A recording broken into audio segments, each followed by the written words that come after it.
Welcome to the Propaganda Report. This is Monica Perez. And I'm Brad Binkley.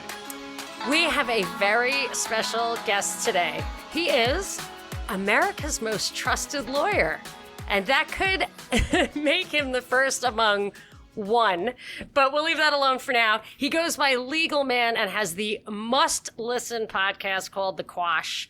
I love his show. It's only 20 minutes an episode, so I really like that it's short. It's not exactly sweet, but somehow Legalman's combination of legal knowledge, experience, dark humor, self-righteous anger, and well-placed profanity just cracks me up every time. So without any further ado, I bring you Legalman. Welcome. Well, thank you. Welcome. Thank you for having me.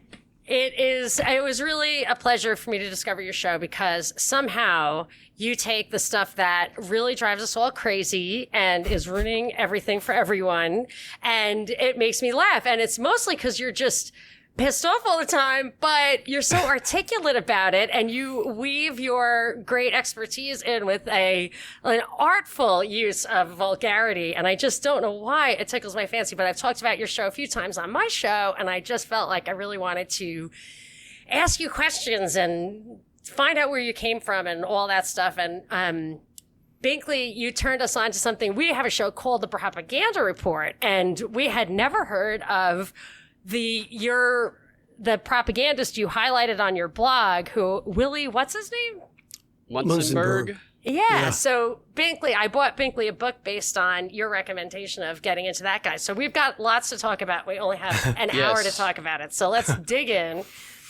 But first, Legalman, I just wanted to ask you just a little bit about your background and kind of what you've been doing all this time to build up your, I mean, obviously you're a lawyer, but like your knowledge is so broad and deep. What's your kind of background and experience? What do you focus on? Well, I actually have practiced for just more than 30 years. I graduated a little more than 30 years ago. And when I got out, I clerked at some of these big sort of national firms with hundreds and hundreds of lawyers in them. During the summer, and then I took a job at a big firm with hundreds and hundreds of lawyers, and I kind of saw the way the system worked there, and it was pretty despicable. And so I left after about 3.5 years, and I would have been booted a lot earlier, except I had a couple partners that really liked me, but I was a troublemaker at the place, and I'm just kind of a troublemaker wherever I go. If people don't do the right thing, I tend to call it out. And so I left and I went and worked at the PD's office being a public defender because I wanted to try some cases and really get in the courtroom. Public defender. I wouldn't have pegged you for that. Yeah. Well, a prosecutor just didn't sound very good to me, but I wanted to get a bunch of trials. I'm sorry? You even knew back then. Yeah, I mean, it's I've a little always tricky because public defender, it feels like, oh, you're defending guilty people. But if you're, say, have a libertarian bent, you realize that so much of the law and even the process is like 98% of all convictions are from plea bargains. They just plead people out. That's not the right process. Yeah, they plead people out. And, the reality is for me, I'm a lawyer, you're either entitled to a defense or you're not. I mean, the state is incredibly powerful. And so I've always been a hardcore libertarian my whole life. And, I was raised in a family with my father who was really basically a communist. And so it was a strange deal. And he still is very much a hardcore liberal even today. He doesn't talk about it much, but that's kind of what I grew up in, and we argued all the time. I mean, all the time. That was just kind of a family pastime, not like argued angrily with each other, just argued a lot. And so I became quite adept at it. And then when I became a public defender, I saw how really, truly crooked that system was. I couldn't take it very long. I stayed about 1.5 years to try a bunch of cases. Then I went and I worked with some friends of mine from law school, started a personal injury firm, and I went there, and that was actually pretty interesting and helpful to, again, sort of represent sort of individuals, and people always run down kind of, quote, ambulance chasers. But people don't understand those are the people who represent the individuals. These people slit their own throats when they represent insurance companies. Then they realize, oh, my God, now I'm hurt. Now I need something. And well, I have a question about that. Yeah. As we go through all the damages that people say could happen if you don't wear a mask or if you write something scary online or provocative online. And I mean, I told you I went to law school, but I'm not a practicing lawyer. I really don't know. I'm just trying to remember from the really nebulous BS I learned in school that seemed to get me further from the truth. But as I look at all these cases, I can almost always say, like when they say, well, you can't cry fire in a crowded theater. My answer is actually, I think you can, as long as you are responsible. This system is set up to hold you responsible for actual damages. And that's a big deterrent. And I would say the same thing about online speech. If you can prove actual damages, which is all like tort law, I think that's the answer to the regulatory state. I might be a little rusty on this, and they didn't teach me libertarianism in law school. But am I right about, like, I feel like that is the one defense we have against having to have the big apparatus of bureaucracy and regulations. So we're talking about the attempt to regulate online speech. Yes. Yes. I'm talking mainly about speech, that they say we have to regulate it because you could hurt people. And I say that you don't have to regulate it. That's what being held responsible for actual damages comes from. Sure. is our system for that. Yeah, and for me, this would be a good example of what I call the difference between strategy and logistics, and that is, yeah, I agree. In theory, that all works great. Logistically, as a practical matter, trying to get damages against somebody is basically impossible because you'd have to hire a lawyer and he'd have to take it on a contingency, and the people have to be recoverable. I mean, the fact I get a judgment, good luck collecting it. But you and I are on the same page. I still don't think it should be regulated like they do. That's preposterous. Because as we both know, a regulation for speech like that to claim that it's there to actually protect people from having their reputation destroyed, that's ludicrous. The entire purpose of that kind of thing is to make sure that they can destroy the reputations of the people they want to, and the people who they don't want to have their reputations destroyed. They don't really have any way to come back. They destroy it or they don't. So you podcast and you don't seem to hold back on your skepticism about this being a pandemic because there aren't any bodies anywhere. And I wonder myself, like I fear a little bit because they pick and choose who they go after with this kind of stuff. Sure. Could they go after a person and say, you told people it wasn't real and then they didn't wear a mask and they got sick and we're going to sue you into oblivion because of that? Well, I mean, there's no defense if the system itself decides to do that. If an individual who's unsupported by the system attempts to do that, they'll go nowhere. If the system itself is supporting somebody with some kind of phony baloney lawsuit and they push it through into the courts and everything else, well, I may get tagged. I don't know. I don't personally think believe me, they put me in front of a jury, that at least I would be entitled to a jury. I feel pretty comfortable in front of a jury that that's not going to happen. But there is no defense against a rigged system that they decide to go after you. And so I don't worry about those kinds of things because, in fact, there's no defense. It doesn't matter. They'll make something up if they want to. If it were that, if it got to that point, they do make stuff up, or they could off you for that matter. Of course, they'll find kiddie porn on my machine before they'll do anything like that. The whistleblower. There was a whistleblower, Donald Sackleben, he blew the whistle on Brennan and like the second underwear bomber in Yemen, and he went to jail for kiddie porn on his computer. This is an FBI agent. Binkley, he's got something. That's what I'm saying. This is the deal I tell people all the time. It's like, look, you do it in a way that's rational and that's reasonable.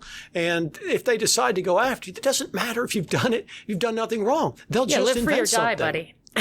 They'll just invent something. What I say online, I don't tell people that there's no danger. I just say the danger is absurdly overblown. And whatever danger there is, even if there was 50 million people dead, the government still doesn't have any right to do what it is doing. So I it's have irrelevant. to ask about that. But Binkley has a question for you first. There was a story a few days ago about the first wave of COVID-19 workplace lawsuits that have arrived where employees are filing lawsuits claiming that they contacted the coronavirus as a result of their employer's negligence. And there's a debate that's emerging about whether or not Congress should grant businesses liability protections during the epidemic. Well, I mean, again, it's preposterous. One, those types of lawsuits, to the extent they're even out there, they're just a shakedown. I mean, the company, if it's a large enough company, has to make a business decision, just like you do if you're a linebacker and you gotta make a business decision. Are they going to settle a case like that? Who knows? I mean, they can't even isolate the virus. How are you ever going to prove cause and effect on this kind of thing in a real trial? It's never going to happen. That's the thing, is that I remember I had a friend who got a speeding ticket, and he said it was a speed trap, and he went to court and he proved that they had done a study of the area and the speed limit was supposed to be set higher than it was. So they set it low, he was speeding, and he got away with it because it wasn't like the correct law. And I wondered if there are real standards. I can't imagine this is within your experience, but you seem to know like everything. So I'm asking you, is there a system, is there a general rule where you have to kind of present with, especially with this kind of policy, which is outside the realm of what any libertarian would think was in the purview of government, but it is what government says they have the right to regulate.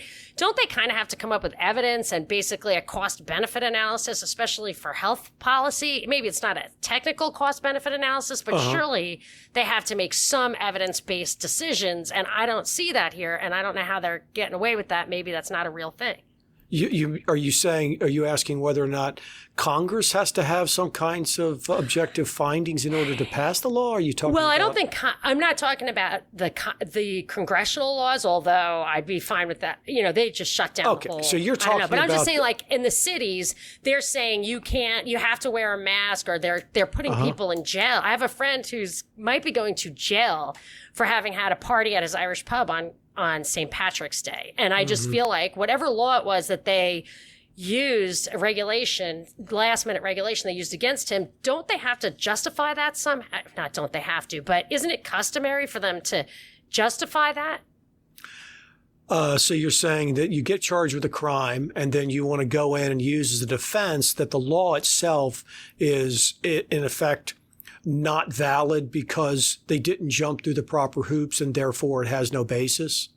I guess that it's an arbitrary health regulation that you can't put people in jail for if it's not, it's just because there's something there, Well, there's countless they haven't done anything. And of course, the idea that they have to do anything is just an illusion. They don't have to do anything. Right. They can do whatever they want, they can get away with. And in a situation like this, it's not significantly different than whenever there's a national problem. I remember back in 2008 with all the mortgages that melted down, and they had that electronic MERS system they'd set up. And of course, every one of those mortgages, when they had the titles were not properly filed because this title law in states requires this very specific paper document trail, and they didn't have it. And also, in effect, all those mortgages they were trading around through MERS, they really had no right whatsoever to ever foreclose on any of them. And it's similar to this kind of thing where, they don't really have a basis for any of this, but they just start saying it. And then that's probably one of the reasons why the federal government might want to step in. It's the same reason they have these friendly suits by attorney generals, which is how they washed it out 2008. They brought these attorney generals brought suits on behalf of all these people to supposedly protect them. And all it really was a way to make sure that all these MERS titles, that you were poured out if you tried to fight it. Yeah, because it was a guaranteed winner for you because they couldn't possibly prove they had a right to foreclose because they were in violation of the statutes. Right. And they'll do the same kind of thing here. Yeah, that's what I was thinking, is that there has to be some, at least for show, kind of recourse. And how do they get around that? And yes, a show suit that they could control. Yeah, that 100%.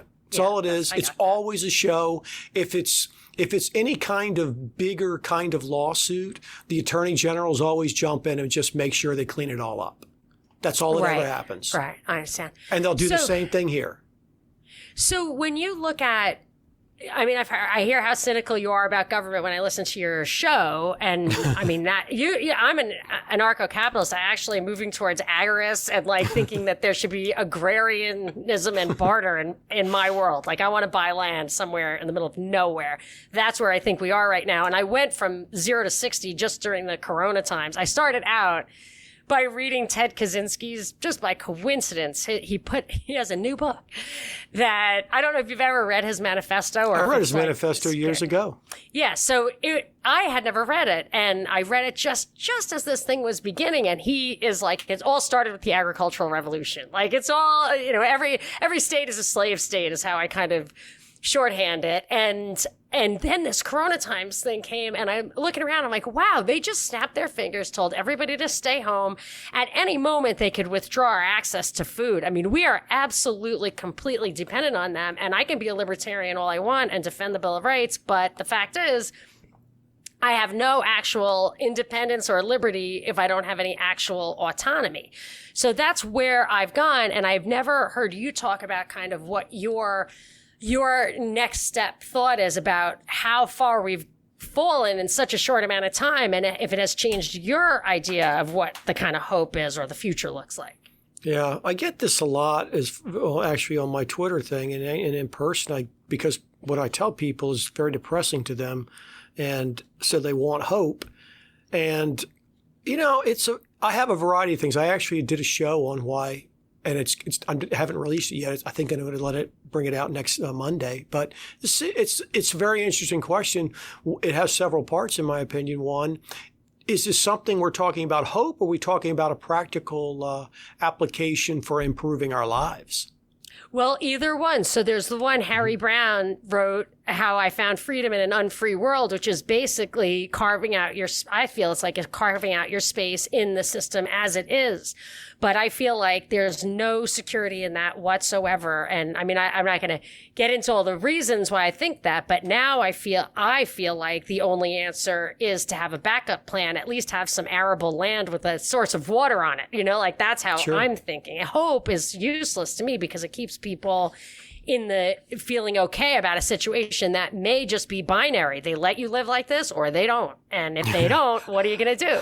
Yeah, well, for me, I think I probably have a slightly different view that doesn't provide a lot of comfort for a lot of people. Mine's based more in the fact that I'm not a big believer that this is the only life I have. And I'm much more of a sort of yogic kind of view on life. And so this is more of a big giant movie. Now, as far as being able to operate within the system, I had a great system set up. It worked like a charm, and I could avoid all the general public, and I could do my thing, and I didn't really have to deal with a lot of different kinds of people. And then they blew it all up. And so Right.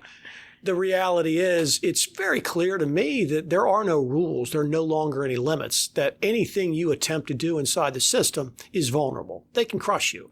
You can go get land, they'll just come get it. I mean, the water rights, just shut them off. I mean, if they want you, it's always Right. the same. If they want to terminate your situation, then they do.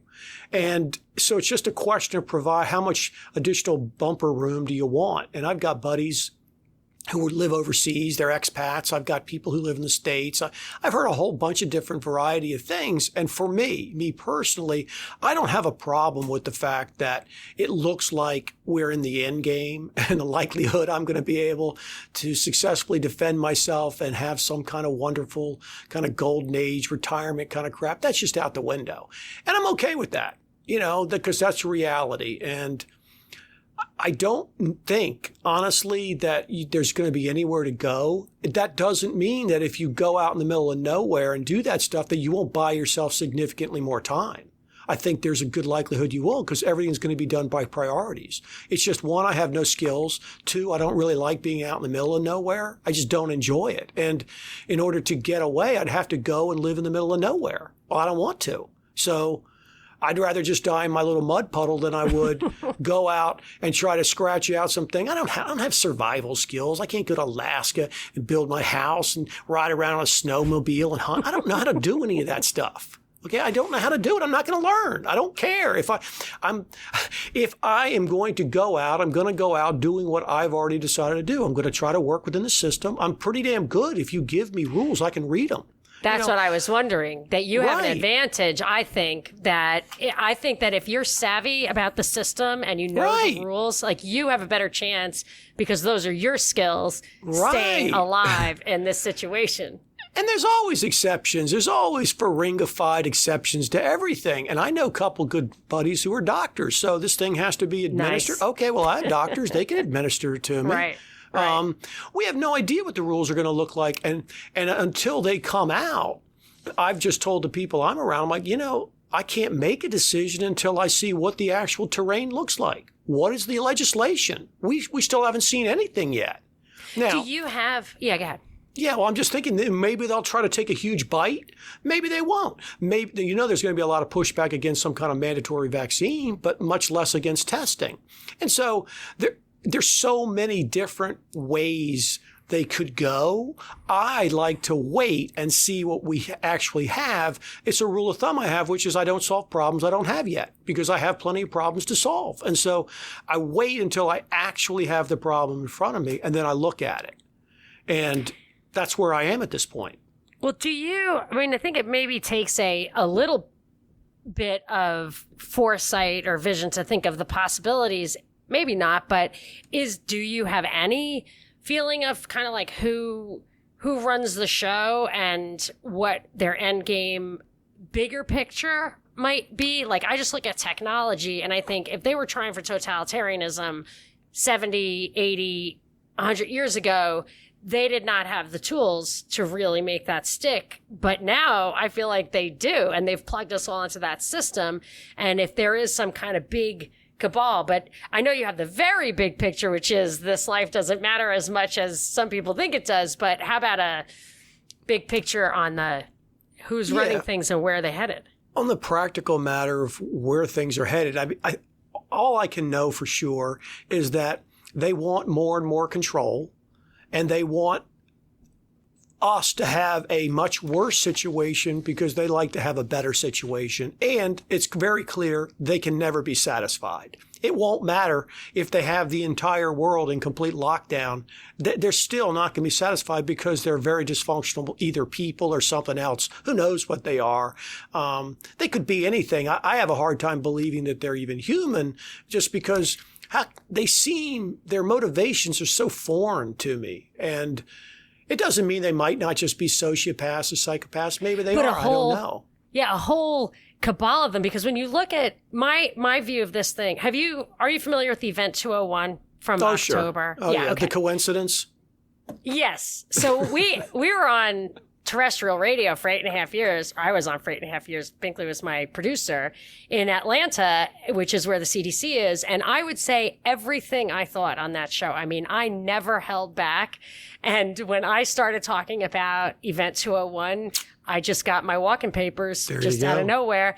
And that was, so I looked at that and so let's say this whole thing is planned, that that was the planning grounds. Those are the blueprints. Everything is unfolding.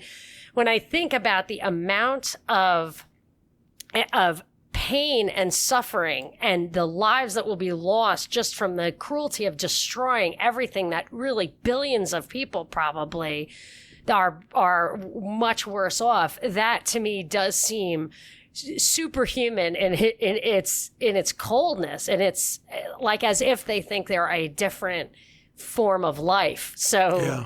I think we're cattle. It's like the way that we look at cattle almost. Yeah, they're very. It's similar to someone who's a very callous rancher who treats their animals poorly. I think that's a pretty close analogy. I remember that there was a guy, and he was from Britain, and I can't remember his damn name now, but he died. He was like in his late 30s. This was about 2 years ago. Died on a couch. He was investigating the pedophilia at some of these major U.S. bases in Europe, and he was in Poland at the time that he died. And the reason I bring him up is because his theory and the stuff he wrote about was that the creatures that are at the top and I'm not saying I'm endorsing or promoting because I haven't looked into it, and it's another type of thing we can never know, but that what they did, they actually used as an energy base fear and trauma was what they used. That's what they wanted. That's what they grew on. And as crazy as that sounds, you look at what they do and what happens in the world, and it's hard to say. It's not at least plausible. And they killed him. See, they killed him. Oh, wow. They gave him a heart attack, late 30s, absolutely perfect health, no problem. They killed him when he was looking into that stuff. And so, he was touching a nerve. And it doesn't mean that it's right. It just means that, when they take people out who really touch the nerve and get traction. Was this Maxwell Bates Spires? Is that who you're talking about? What was his last name? Say it again. Spires. Maxwell Bates Spires, 39. That could have been him, yes, because he's a Brit, and he had like a German name, and his stuff was really fascinating. And I just remember thinking, because I'm always noticing these things, these people that either die or have these weird things happen to them, and then you look into it, and it's like, oh, okay. Do you know who David Crow is? David Crow. David Crow, Infectious Myth. Yes. Okay. Yes. Okay, so I love that guy. He was on my show earlier this year. He, in my opinion, brought the most valuable insight into the germ theory and its weaknesses. Mm-hmm. And he was diagnosed with cancer in June, and he died in July. Right. And if you look online, there's a British guy. He's done a lot of interesting YouTube videos. He talks about all the information they had. They had a lady that they could give you all sorts of different cancers and stuff back in the 1960s in just a matter of 2 weeks. And so, you look at these different guys down in South America and Central America, the preposterous sort of rates that they get all this cancer, and it's just totally impossible as a statistical matter. And the reason those kinds of things, they resonate with me is that I use kind of a reverse barometer. If it's not really even in the news and no one's even asking questions about it, well, that tells me most of what I need to know. That's an interesting thing for John Quinones to do, right? Why is it? Why isn't John Stossel doing something? He's supposedly so practical and pragmatic. Why isn't he curious about something like that? But no one ever is curious about these things that really matter. Right. They're off limits. That's all. They're just off limits. And then people who go where are off limits, I know these seem like trivial examples, but I think they were people who were not afraid of saying what they thought. Joan Rivers and Anthony Bourdain, I'm totally suspicious about. Yeah.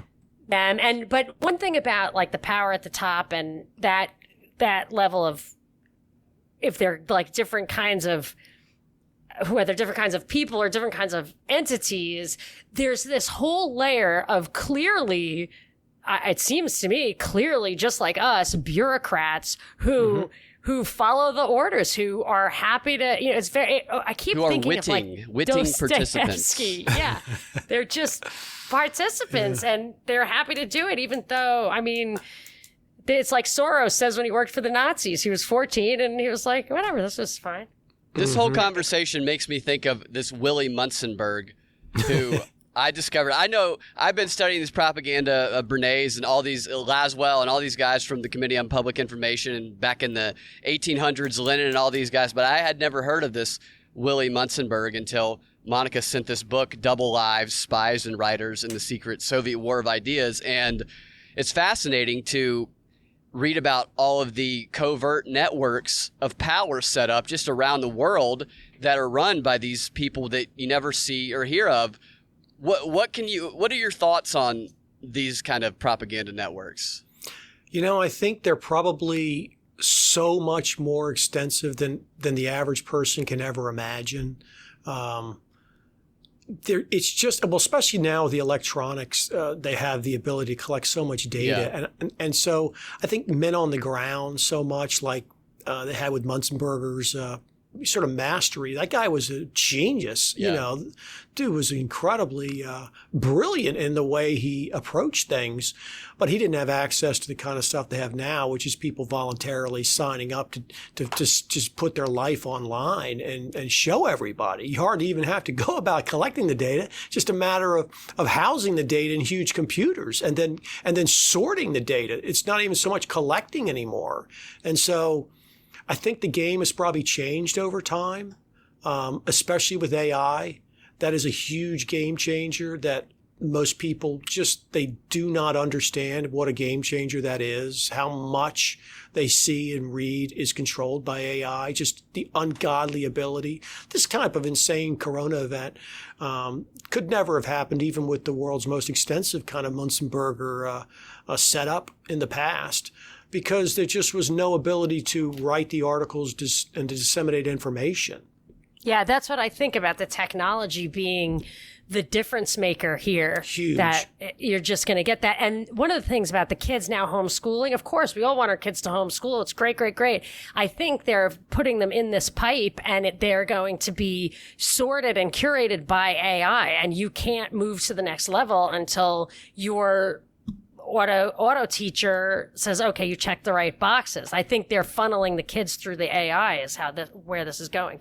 Yeah, they could very well have a certified AI have to pass the student because they don't want to allow what they're calling now is pandemic pods, which is really just parents getting together with other parents and hiring a teacher, them teaching just a small group of kids themselves like they used to do it before public education. But they want to stop that. So they've been trying to demonize that in the news as of the past couple of weeks. And AI could be a way to do that. Here, your certified AI has to approve till you go to the next round. You can't go to the next round. Bring in one of our teachers. I hear these kinds of things. I'd never heard of this. Would you call it something pod? They call it a pandemic pod is what they're calling it. I hadn't heard that. But whenever I hear anything like this, I see these things in the news. I hear these things. They just crack me up because they're so preposterous on their face. Yeah. I always picture how brainwashed a human being has to be to hear something like this and to think in any way this is going to be legitimate, that somebody from government is going to show up at your house and is there to actually help you. Yeah. I mean, it's just mind-bending to me. It is, yeah. And I think that's like brain control, brainwashing in action. It subverts all logic and people are like, yeah, okay. Completely. They understand psychology so well. Yeah. And they keep that from us. But I've gotten to the point where when I see them with the mask mandates and like today they came out with lemons, limes, and oranges are tainted. And I'm thinking, what? Yes. Last week it was onions. And this is like, hey, lemons, limes, and oranges have salmonella on them. It makes me feel like they might be trying to hurt us. Wow. I mean, there's no limit to what people will believe. It's become abundantly clear. I have to blow your mind with one statistic, though. This is completely irrelevant. I just want to make you laugh. So, and you're the only person I know who would actually laugh at something like this.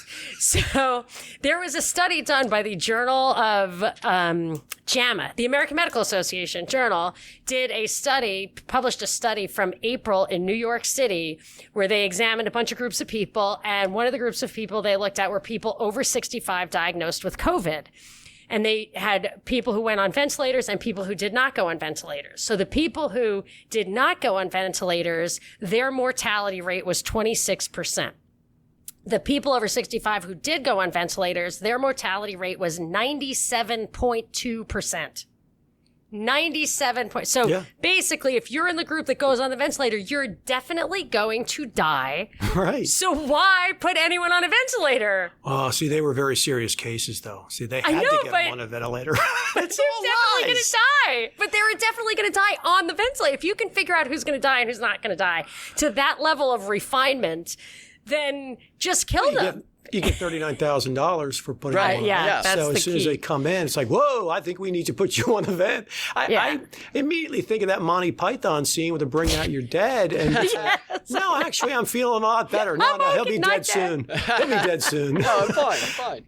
And the thing about that one is that two of my very close friends, one guy I've known for 45 years, and he's an MD, and one of my other friends I've known for 25 years, he's an MD. And the reality is they both said that what's happening here is not something that requires a vent. These people are having embolisms, and when you put someone who's having an embolism on a vent, you kill them. And that's the problem, is putting them on the vent was what was killing them, because since nobody's allowed to speak honestly about what this might even be, you just have to follow the script that this is COVID, and then you look down through your reimbursable CPT code and you see what, quote, best practices are, and the CDC releases new crap every single day, and all they do is just try to run through the thing in this organized fashion to collect the maximum amount of money. And while they have the wrong idea that this thing's a virus and it does X, Y, and Z, well, what happens if that's all not true? Well, that's what happens if that's not true? Then you're going to kill them on the vent. Yeah, I think all the deaths are from policy, and then you see that they're handing out liability protection left and right, even over and above the fact that they're already protected for doing anything that's a policy.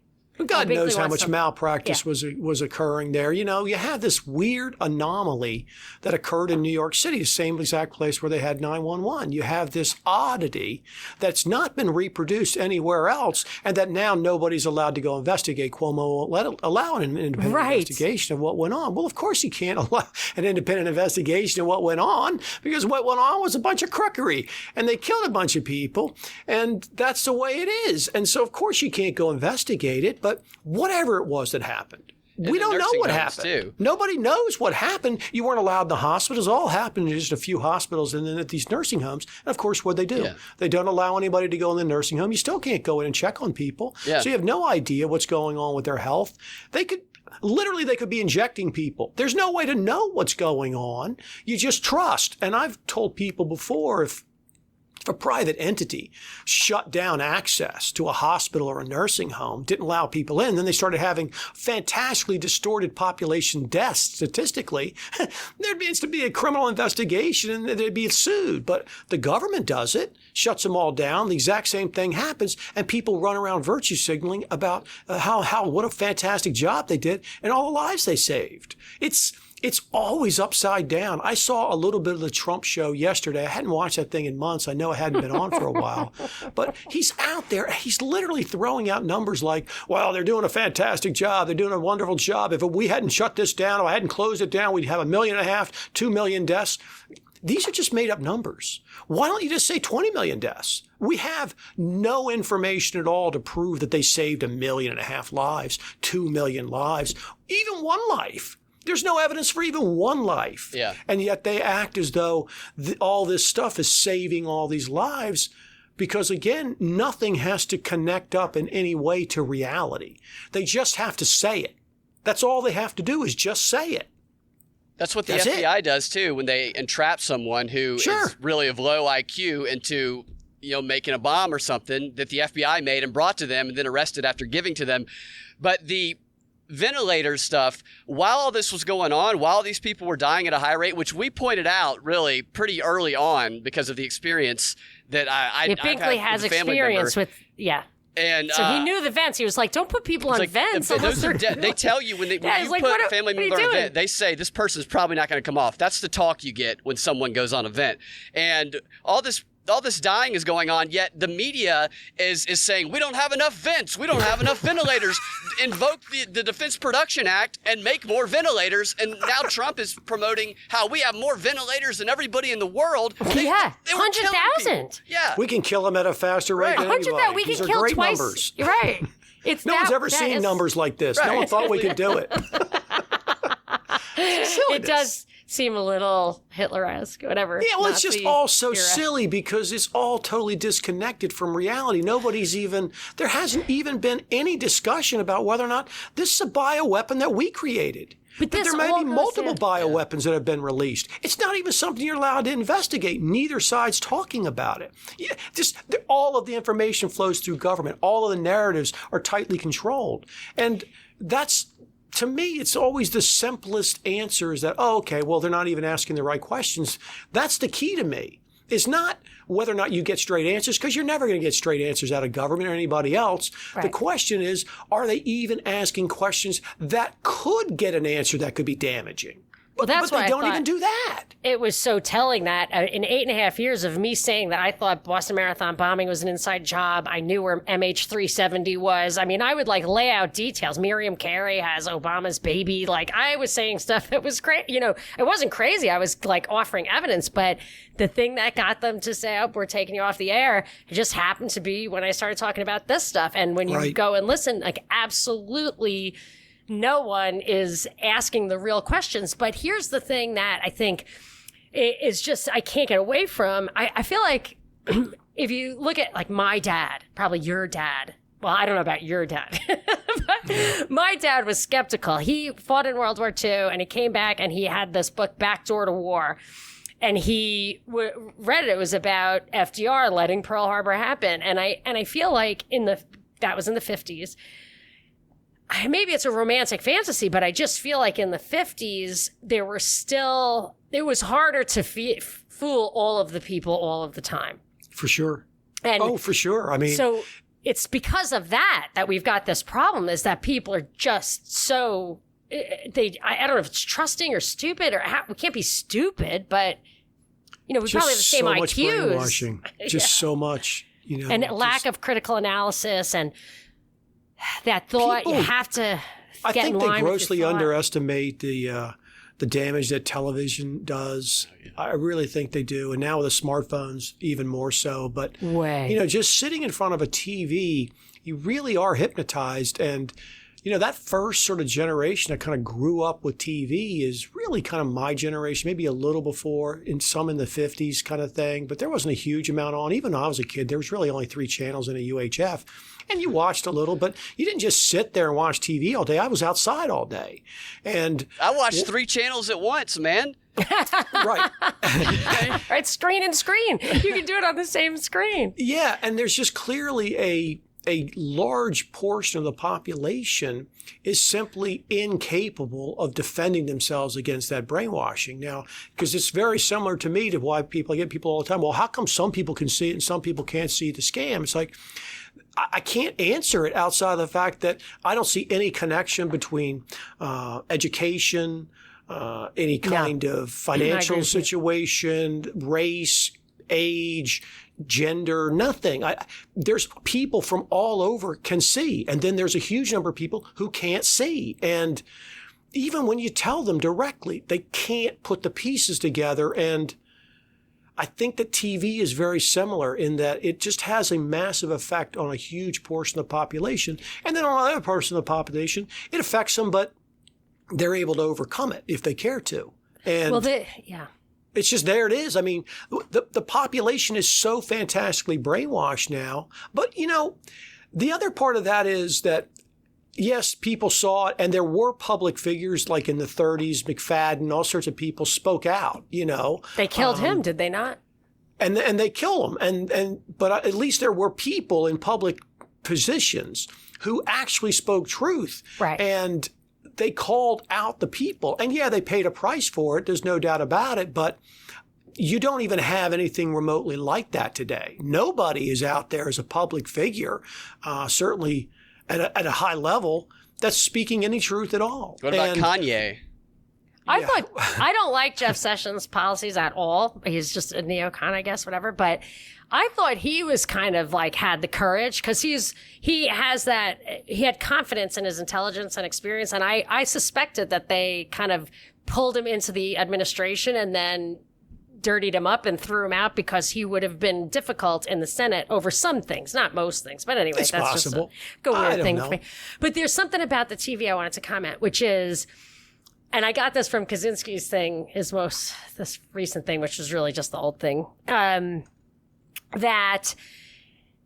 TV and Prozac and all this kind of stuff is a function of a very unhealthy kind of level of stress, unautonomous, like overworking kind of thing. And I can see that in this. So I used to be an investment banker, and I would just, even if I got off at 2 a.m, I would just drink or whatever. I just had to let go. And then I was a mom, and I was reading Tolstoy in my spare time. And now I'm doing this, and I'm like literally doing both. I'm like just not Tolstoy. I'm just watching TV and drinking and just trying to turn it off, because all I do all day now is follow the news, which is exhausting, emotionally and mentally. And I feel like that to get people to just have to be weekend warriors or let loose at night, like the whole structure of the system has to kind of be like that, because you do kind of get hungry for a little activity, a little mental activity, a little physical activity.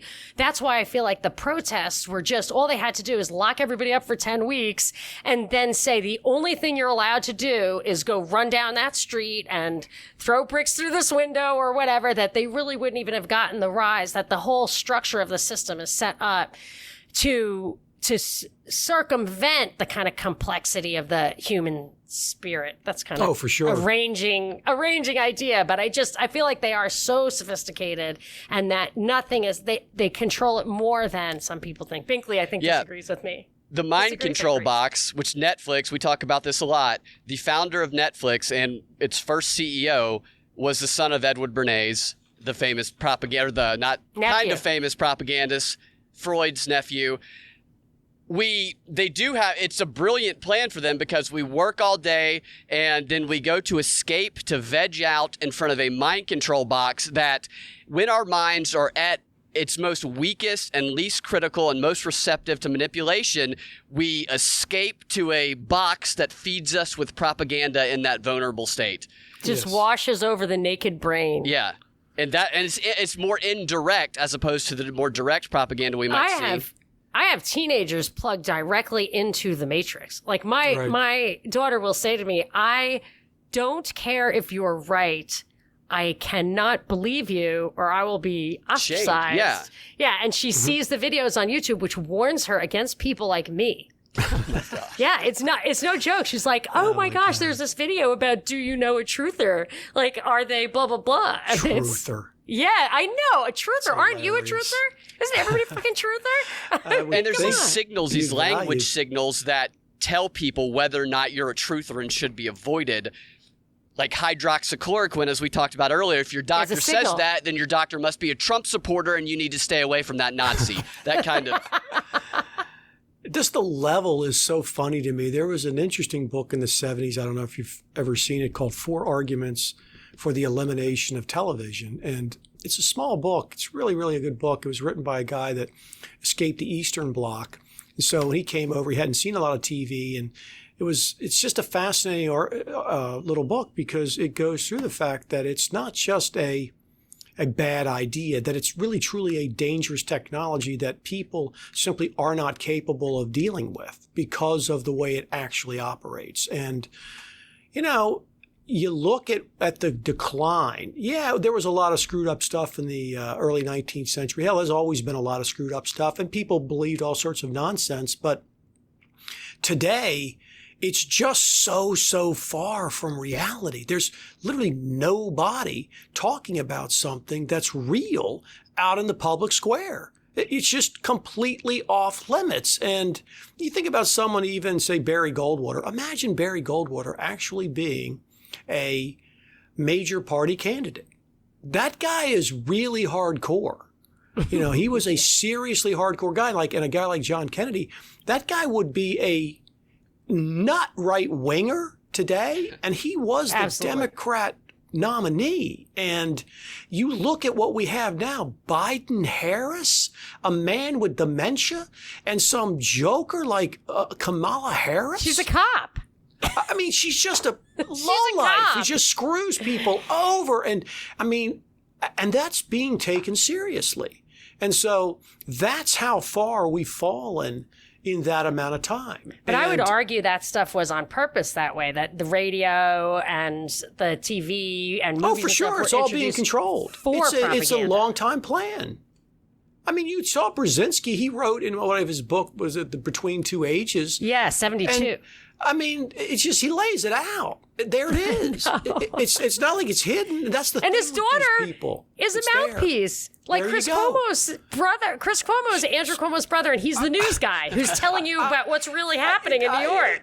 I mean, how many things do they have to have, right? You got Anderson Cooper. You just go down the list of these people. Whose only job outside of in the media was in the CIA. Did you know that? Cooper's only jobs when he went to Yale, his 2 summer jobs were in the CIA. And then when he graduated, he decided not to get a real job, but to be this intrepid, independent freelancing reporter who had access to all these obscure, like Southeastern Asian countries. It's like, really? Are you sure you don't know anybody in the CIA? It is a joke. It's a total joke. They put it out there. Bill Barr. They even on his Wikipedia, they claim he joined the CIA after law school for 1 year.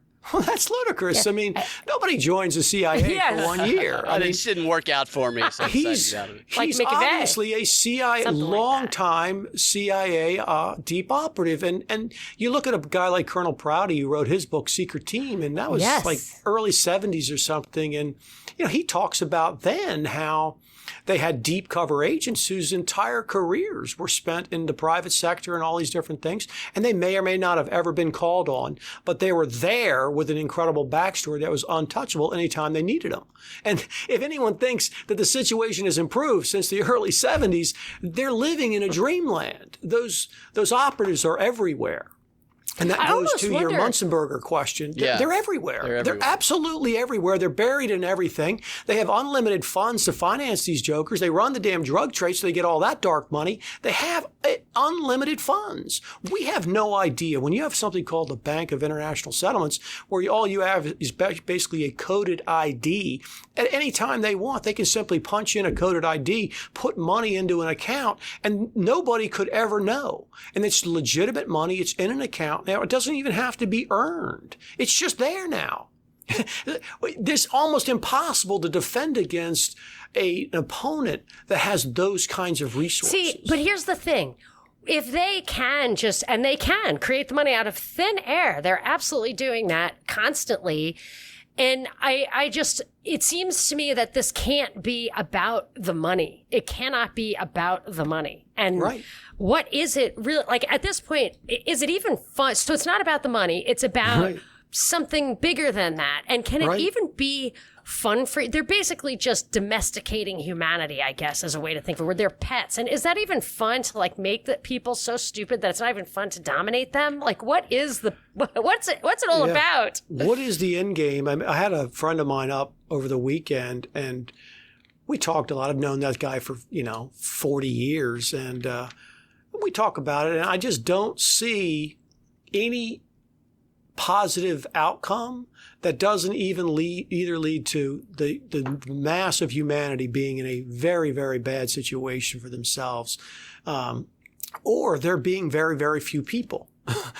I tend to think that the end game is getting rid of these people, and that they don't need them, because what is the point of keeping a bunch of people around that they call useless eaters, eating up resources and getting in the way of everything? There isn't one. If you sit down as a cold calculating matter and you say, if I was going to be a person, I was in charge of this and I was a psychopath and nothing was ever enough for me, because look, think about it. If you have $10 billion, is that not enough? I mean, how are you ever going to spend $10 billion? I had a thought about this. I was thinking hard about it. Did you ever see the movie WALL-E? No, I never saw WALL-E. Yeah, it's a kids thing. But they had all these useless eaters on a ship, and they were mad. Like the evil empire was this corporation that just sold them stuff. But they just sat around eating it. They didn't produce or anything. And I was like, so that doesn't really make that corporation evil because you're not doing anything. But I thought of a reason why they might keep people in situ like this instead of just wiping them out. And it would have to be kind of about the money, and it also can easily lead to like communism and Marxism, which is not where I mean it to go. The problem is the problem, though. So they take the middle class and the upper middle class and they suck away all of the surplus labor from them in the form of taxes, which then subsidizes that useless eater layer, and they consume with all the profits going all the way up to that tiny little triangle at the top. So because that's what it seems like is happening right now with the UBI. That may be an intermediate step. I just say, I agree. That's what they're doing now. That's what's happening now. Yeah, I look out at the picture over the next couple of decades, if we even have that long, who knows? But if they do, if we keep going, why would they do it? What is the point of any of that when they Quite for me, most of the general public, they are an inconvenience. I can't stand interacting with the general public. I can understand why people would want to get rid of them. I have a kind heart, so I would never do that Sounds like to them. But it's the same reason I love animals. I would never be an animal. These are people. They have a right to be here. The fact that they're idiots and they're wasting their lives and they're eating chips and they're riding around in scooters, that's what they want to do. Knock yourself out. I just don't want to be around it. Well, but I think I could see if I controlled as much as they do. And I was twisted and I didn't actually care if I tortured people and stole all their stuff, which they clearly don't care. Right. Then I just don't see any outcome that doesn't end up being that there aren't a lot of people left. Well, when you look at Bill Gates, who is the most recognizable voice on this health crisis after he's a front Fauci, man, for sure. and but his actual claim to fame prior to this, his number one goal was to reduce the population. So it's kind of weird that the guy who wants to reduce the population is the guy who's supposed to save us all from a health problem that's killing people. Again, it's just a blatant contradiction in the narrative, which I think they do all the time because they love revelation of the method. And we've been in revelation of the method for 20 years now, since 911. Well, that's what Event 201 was. It had to have been. Yeah, they if you believe the stuff that they write about that stuff, that kicked it off. That was kind of the kickoff to this phase that they call revelation of the method, where they don't even attempt to hide it anymore. They literally put it in your face, and that's what they're doing. And the purpose of it is, if when you think about it, it does make sense. Is the problem that they demoralize the living crap out of people who can see it, and just make it such that there's literally no limit to what they can do, because the people who do kind of catch on look at them and say, wow, they've just got it on such lockdown. They literally say the word and the entire world locks down. But people who step out of there, I know somebody, I'm in California right now, and I know people who are being prosecuted for keeping their businesses open or doing things outside the realm. So it's not, it looks totally voluntary to me, which is just disgusts me, but I do it. I mean, I'm not causing any trouble. I'm no troublemaker, so there you go.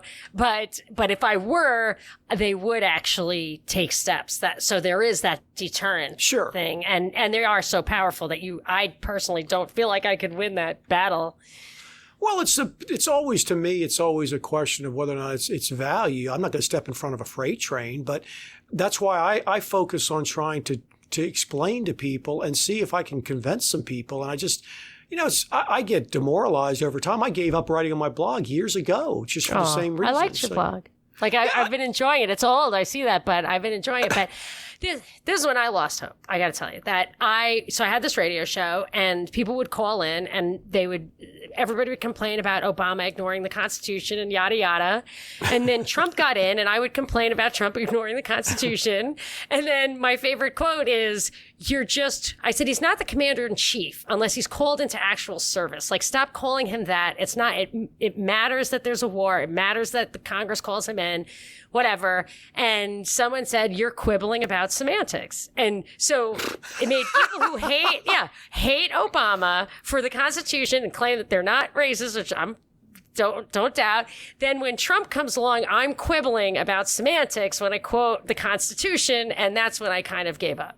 Yeah. Well, there are hypocrites. Both sides are just such terrible hypocrites. And, it's been clear to me they're hypocrites for 20 years now. That's the problem. And that's why I exited out of that entire constitutional conservative crap.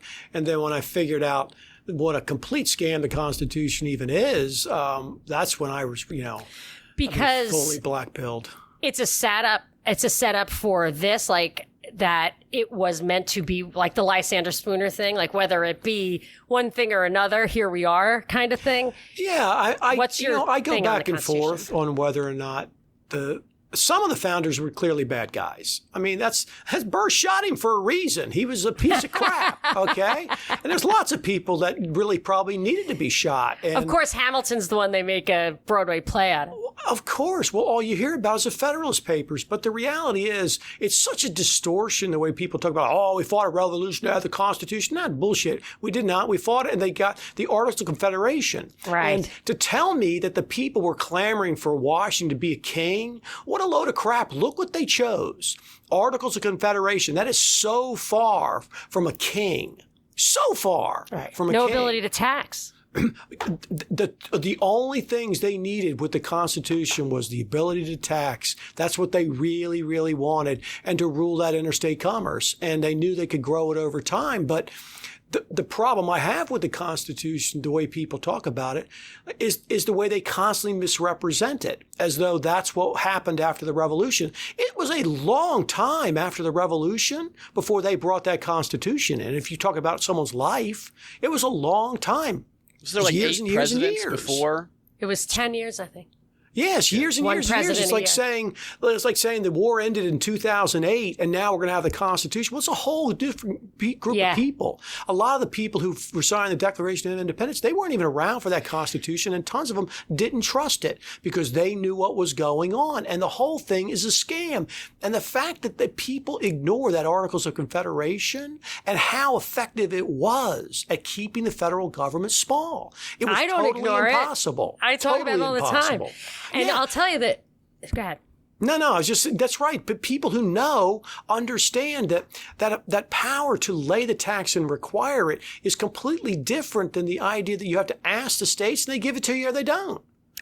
That's it. Yeah, That's it. And that's how it got. The two things that I think are the ability, or it's like one thing really, that could have survived. I blame Thomas Jefferson and Marbury v. Madison for getting rid of it, is that you could have had state nullification if they didn't think that the Supreme Court ruled. Because I looked at it and I thought, Congress can pass these laws and the Supreme Court says whether they're constitutional or not. But what if the Supreme Court didn't do that and Congress wanted to enforce it on the states? They couldn't, because there's no enforcement mechanism in the Constitution. Then I looked at, so where does the DOJ come from, or the FBI? Well, it's just a made-up thing after the Civil War. Yes. Nobody. I looked into that and I was like, look, they just did this after the Civil War. It's I just bet a the load of South crap. wasn't getting in line. Yeah, it's just a load of crap. It's Right, just but total load because of they crap. had the taxes, they could do that stuff. They Sure. could get away with it because then all of a sudden they had the money to pay the strong men. Right. Well, I guess my position about the Constitution kind of thing, whenever I have interactions on Twitter or some other place, the simple fact is, look, whatever the Constitution was, it doesn't matter at this point because it's been dead since 1861. It's totally impossible to hold a voluntary union together with a war. Whether or not slavery is wrong or not, fine. Even though the war wasn't about slavery for the North, it doesn't matter. The South was fighting to keep its slaves and its, quote, lifestyle. I get it. Slavery was dying anyway. It doesn't matter. Right. Concede every point that it was the worst possible intentions. Okay. It still doesn't take away the fact there is no consent. You can't go down and take a group of people by force and then claim that they're in there with their consent. You just can't. There is no possible way the Constitution survived the Civil War. It's utterly impossible. Regardless of what it was, it is no longer a union of voluntary states. That's it. And so that's what we're told. And that's a blatant lie that I don't have to contest anything in history in order to prove. And so that's the reason I don't spend a huge amount of time talking about how the Constitution may or may not have occurred, or what they might have done with it. It's obvious on its face, whatever happened during the Civil War, that's it. Constitution's been dead. It's totally dead. And to claim it's not dead is preposterous, because there is no way logically to have a voluntary union of states where half the states were forced in at gunpoint. Right. And idiotic. if there was if there were unacceptable terms for you to be in partnership with other states, and those terms were there when you entered into that partnership, it's not valid to then start a war to get them to stop that. Well, of course, all of the arguments that Smyrna makes are, of course, excellent. And there's a great book. It's almost unreadable called Disquisition on Government that Calhoun wrote. It really is. The prose is so formal. But, man, the reasoning, that dude was a genius. You read that book he wrote in the early 1800s, it completely describes exactly how the Constitution was supposed to work. And he was dead right. Wow. What book is that again? It's called The Disquisition on Government. And again, terrible title. I mean, you can't even get through the title. The book is so difficult to read. Test. But it's so interesting. And I remember when I read it, I thought, wow, there was a time when there were people who talked about this and they discussed this. And this is a level of sort of knowledge and education that's like eons above anything people get. But I wanted to make one interesting point about Marbury, because I remember being in law school and getting that stupid class, and the very first case you read about it in con laws is this ridiculous case. And what's so stinking funny to me about Marbury, again, it's just typical. Everything's upside down. Does anybody remember what the holding in Marbury was? Does any lawyer remember what the holding was? The only thing I remember was that it wasn't even the issue. Okay, then there was no jurisdiction. There's no jurisdiction. Well, every lawyer knows that if there's no jurisdiction to hear a case, to rule on it, that's addressed up front. All jurisdictional questions are addressed up front, because there's nothing to do on the case if you don't have jurisdiction. Well, every single thing that's in Marbury about this, well, we hear the case and all that, that's all crap, because it's 100% dicta that never should have been in the opinion at all, because there's no jurisdiction. The first thing they should have just said was, we've examined such and such, we find we don't have jurisdiction. There's nothing else to say about it. That's it.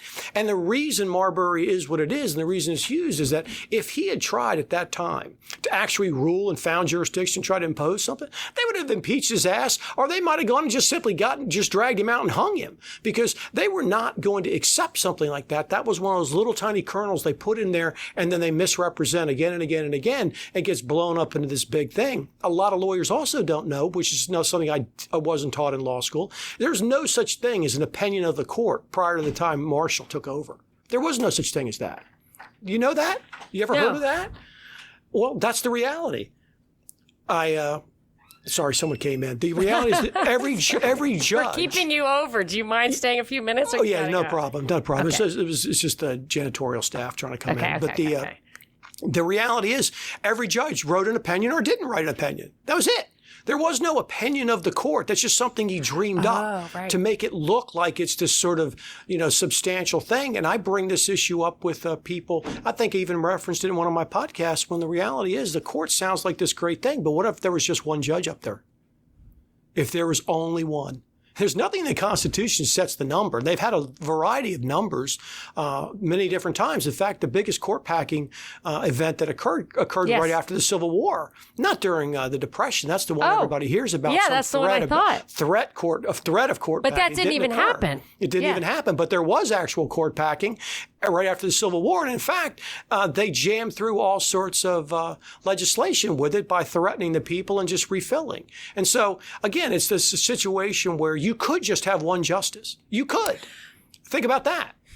You could also, in the Supreme Court, since there's absolutely nothing in Article 3, they could also have those 9 justices. And then the Supreme Court itself could say that all we have to have is one justice and 8 dissenters, and the court opinion holds as one. There's absolutely nothing in the Constitution that would prevent that.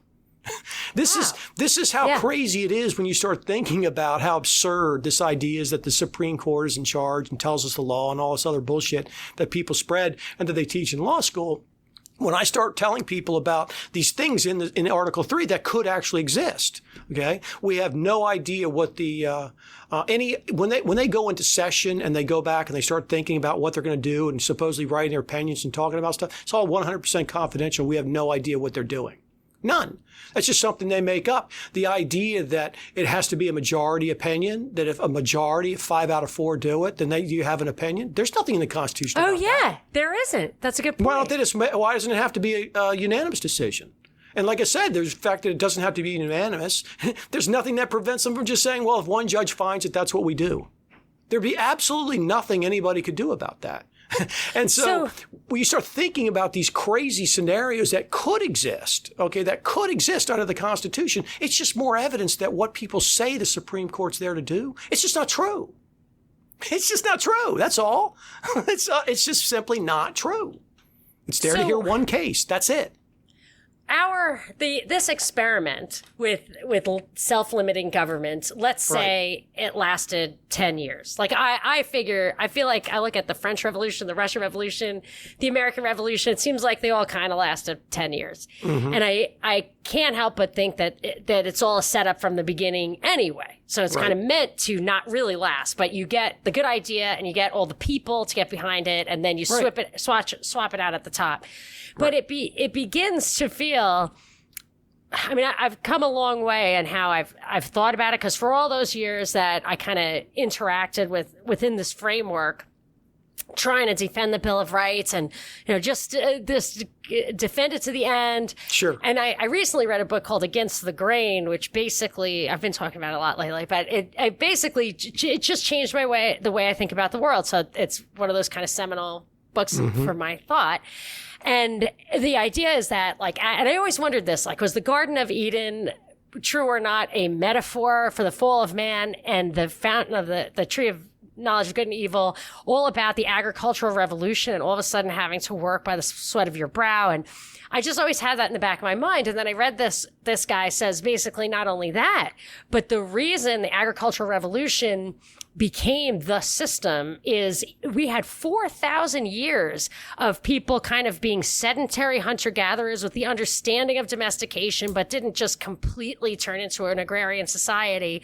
And then cereal grains specifically, harvested at the same time, were capable of being taxed. So the taxman would come at harvest time and take half of it. And then they would even enslave you for it. And it got me to think that really the true nature of the state for 10,000 years of its existence, which coincided with the agricultural revolution, was basically this idea of taxation and de facto slavery. And it makes me, it makes me feel rather hopeless. And I feel like this is my life. I'm looking outside on a swing set and a couple of cars. I'm not trying to live in an alluvial plain and pick berries as they grow. I just don't know how to reconcile, true liberty or human nature with this extremely complex, very large, essentially controlled from the top scenario. I need to get my, see through the board here, and I can't. It's very difficult. And, I really think that the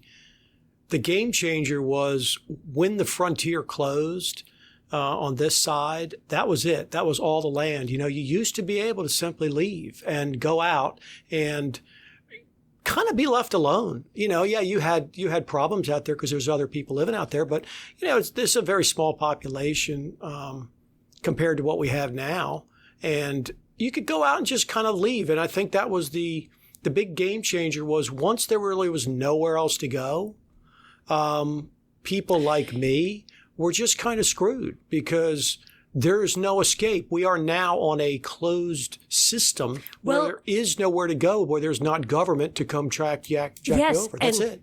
Prouty opened my mind to that in his book on JFK. I think it was called The JFK Assassination or something, but it was about a lot more. Did you read that one? I never read his book on JFK. I've never been fascinated with that JFK, but yeah. No. It was so much more than that. And it opened basically with this idea that during the age of exploration, whenever that was, 1400 something, that Magellan basically made it clear the size of the realm to conquer, kind of like that. Then the kings or the powers that be could get their minds around it and then just set out to do it. Right. and they've done it. And then you can bring it all the way up to Rhodes, Cecil Rhodes, and the British Empire that I think, if I'm not mistaken, he said kind of as it looked like it was, the sun was setting on the British Empire at last. He's just go underground, make everybody speak English, spread social democracy, have these wars, open up the markets, and we can still rule the world, kind of. And if it all comes to that, but it feels like a closed system, in which case the only hope is to think outside the system, which is kind of where we started on this. It's not going to work here, so enjoy it, and let's see what the fifth dimension brings. I just tend to think that these are long, long cycles, and the history we've been given is a load of crap. Have you ever read that book, Forbidden Archaeology, Cremo wrote in the early 90s or late 80s? No, I have forbidden history. People have sent me a few forbidden books, but forbidden archaeology. Say it again. Jim Morris is the one that you have. Oh, Jim Morris is the one I have. Yeah, that one either. Forbidden archaeology is worth getting. Really? It's a big book, so maybe 700 pages. The thing that's fascinating about it is that it just shows that, and the thing that's interesting to me about it is that if any piece of this, anything in there, and he's got just example after example, it's just clear as day. If any of it's true, then the entire history we've been given is all complete crap. Can you give an example? Yeah. Well, I mean, I would give you the example of Dwarka, which anybody can look up, the city off of India that they found now that was allegedly just this sort of spiritual city in books, and they didn't think it could exist. Well, now they've actually found it, and it's underwater in an area where, at minimum, the last time that place would have been not underwater in the Indian Ocean would have been 25 to 30,000 years ago. And it's a huge city, and it's exactly like it's predicted in all their books. And so there's other ones, and they found all these different highly skilled tools that were steel and all sorts of other things. They found it inside of things. And when they were doing a mining, they would chip out some giant piece of coal or some other thing, and there'd be a tool inside there. Okay, well, it's in a tunnel. They're digging. It's just no explanation. How did you get comfortable with this? That you read this and you feel like you're convinced by it? Oh, well, I mean, you have to read his book. You'll see how much stuff is in there. He has a fascinating amount of the detail in there. He has all the different news clippings of the day of when the stuff was found. And of course, things like the Smithsonian Institute, those things are found simply to go around, collect all the stuff and then bury it. Yes. People imagine it's there to help them. It's not. It's just around there to collect all the stuff up. Of course, the Vatican archives are the same thing. They go around, but prior to the Smithsonian, they would just travel the world, and whatever stuff they find, stuff that screwed with what their WikiLeaks narrative, does. they just drag it back, they kill the people, make sure they have all the copies, and they take it back with them, and that's it. And so these types of things have existed a long time. And for me, as far as the comfort level goes, is that these are just long, very long cycles, thousands and thousands of years. We've probably been through countless numbers of them at this point on the planet. And so to me, I get a perverse kick out of the idea that I might get to see the end of one of them. That's kind of cool to me. I mean, there's not that many people they get to, and it's unlikely I will, because in all likelihood I'll die in a way that I won't be sure, but I hope I could last long enough to be like, oh yeah, this is definitely the major culling, billions and billions are going this time. It'd be like, okay, well, at least I got to see it, because there's not a damn thing I can do to stop it. I think of more like Woody Harrelson in that movie 2012 or something, when he's reporting from the edge of the volcano and the thing's blowing up and he's all stoked that it's blowing up. He just gets blown up himself. But there's no stopping it. If it's coming, coming, it's coming. And I really think that it's gotten so bad, just so polluted people's minds, everything about it's so screwed up, that you just have to kind of clean the slate. And people don't want to hear that, but I don't feel it. No, you're actually making me feel better about it, because it's a much bigger perspective. And I've actually had that thought where, like, I thought if I died and went to heaven and I had eternity, and God was like, well, whatever, knock yourself out. What do you want to do? My first thought, even since I was a little kid, I thought I would pick a time and live a whole lifetime during a particular time, like the 1900s, where I'd look good in a bustle or something. Like, I just would pick something cool. And then I thought, maybe I picked this. It's not bad. Like I said, I mean, I don't think it's that bad an outcome if they're going to do it. Like, okay, we'll have them around for this. And I'm getting closer and closer convinced that this is the end game.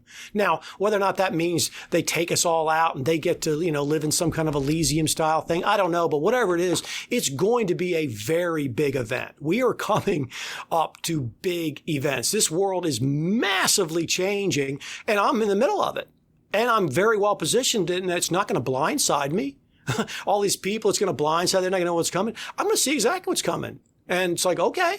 So it's, it's just like I said, for me, I get a perverse pleasure out of the fact that these big giant things that move through history, this is a really big one. I mean, it's a really, really big one. To the extent there are people 150, 200 years from now to talk about it, this will be big. Big. Well, now you're scaring me again. I was happy, and then I thought as I see, because if everything blows up, then I don't have to worry about my kids. See, but Yeah. if there are people 150 years from now, you got me back, so now I have to worry. Well, I'm saying are my kids we going to don't be know. evil? Are they going to be enslaved? Are they going to be Oh, tortured? yeah. Well, I mean, can't- if there's people, it's going to be very few. I really don't see that there's going to be large numbers of people. So the chance of them making very low. I mean, I think the likelihood of people getting wiped on a really large basis is huge. You know? I love that that's how he's making you feel better. They're not going to make it. You don't have It's to worry making me about feel it. better a little bit because the one thing I could not live with is if I created someone who would be able to function in that other world. Like, that's what I don't. I try to tell my kids, like, if you're not in the tunnel with me, then I don't care if you succeed. Like, we're going to fight in the tunnels, or Right. you're not mine. Right. Well, I know a lot of people that think like that. To me, again, I go back to the fact that, hey, everybody's individual life, they're going to be fine. They're really going to be fine if they're here, they're not here, whatever. They're ultimately going to be completely fine. And again, they might get a great pleasure out of being there and fighting and doing so. You don't know what they might do. We don't know what any individual might do. And so Well, a lot of people are telling me that they're buying land and planting seeds and That's right. growing animals, and they're enjoying it. Okay, well, then that's great, and I wish them the best with that. I know that's not me. I've had a lot of people. I know this. I've done a lot of work with disability law in the past, and I've known a lot of people who were disabled. I've also known a lot of people who say, "Oh, if I was ever put in a wheelchair, I'd just kill myself." Well, the reality is, most people getting put in a wheelchair, they don't just turn around and kill themselves.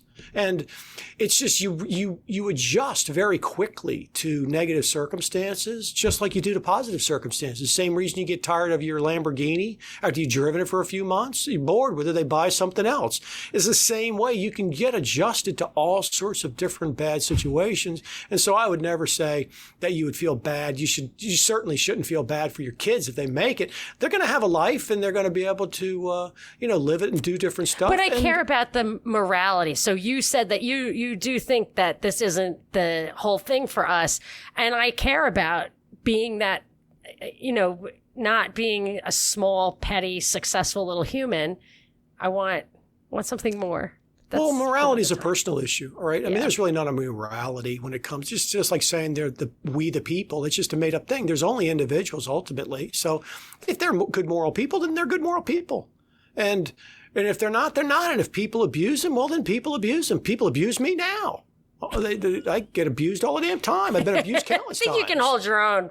But I get I'm worried abused. about you. I get abused all the time. I have many different times through corrupt judges and everything else. It doesn't affect me. You know what I mean? It doesn't affect me, my own personal morality. I just look at it and say, well, that's a pretty screwed up thing. And of course, most of these morals are just made up things anyway. They really ultimately are. Now, I personally like the non-aggression principle, and that's what I kind of apply, that you can't coerce people. But, once you get beyond that, it's pretty murky. I mean, it gets pretty murky to me, but I would just say, people, don't worry about your kids. They're going to be fine. Regardless of what happens, they're going to be fine. Well, I appreciate that confidence, and I do try very hard to make sure that they're fine. And I actually have a son who has Down syndrome, and I feel like that's the saving grace for my other kids, because that kind of defines our morality. In that you got to take care of each other, and that helps a lot. So these are they, even if they are not human, the big capital T they, we are human, and that's a good thing. Right. And that's all that matters. And I have a question for you that has absolutely nothing to do with anything, but I also have a cocktail blog, so I have to know what's your favorite cocktail. Oh, I've gone through phases. I probably drink a lot of old fashions right now, but bourbon. What do you put in? Yeah, I like bourbon old fashioned. What's your favorite? I like Bullet. I don't do a lot of drinking, to be honest. I used to do a lot more drinking, but I really don't do a lot of drinking anymore. I used to love tequila. I've gone through every one of them except for gin and vodka. I've gone through all the others that I've enjoyed, scotch and bourbon and tequila and rum. But now I kind of like a lot of bourbon. Well, we have every once in a while, we have a cocktail show, like that's what we do for patrons cool. every couple of weeks. So someday we'll invite you if it's a cocktail drinking day, and you can. There you go. People will. Yeah, love I drink them. hilarity. I just don't have a huge amount of drinking. Exactly. Right. Well, that was the thing. So I moved out to LA and people are just leaving in droves. And I recognized immediately that the reason everybody was leaving was not because the bars were closed, but because the gyms were closed. Oh, yeah. They can't tolerate it. Sucks. It's so important to them to have the health clubs open so maybe I'm out of my element out here. I liked it better when I lived in Texas. Yeah. I have to have access to a gym, and when they closed it down, it really pissed me off. I had to get my home gym squared away, which I did. And so now if they lock me down again, I don't care. I got my gym. Right. You know. See, that's total straight out of Harry Brown, how I found freedom in an unfree world. It's perfect. Right. Well, I can't tell you how much I appreciate your time. Like, I feel like being that you're a lawyer, I'm like, wow, you know how much this guy's time is worth? I've paid lawyers. Like, you don't want to just ask them bullshit questions for an hour and a half. You gotta I enjoy talking. I enjoy talking about the topics. I really do. It is so fun listening to your show. I really enjoy it, and I like that. There were some ups and downs on the where is the hope. I'm gonna have to pick up my favorite. I might have to take a couple of clips out where it ends. The hope is that your kids probably aren't gonna make it through the 7th or 8th destruction of the planet. That made me feel better. People say I'm not an optimist. There you go. If we were to put a clip at the beginning of the show, it's definitely going to be, you're making me feel better because my kids aren't going to make it. All right, well, leave them laughing. Thank you so much, Legal Man, and I always look forward to your next episode. It's just short enough to keep me wanting more. I think it's genius. Well, I really appreciate it. I've had fun. Thank you, guys. Thank you so much. Okay, take care.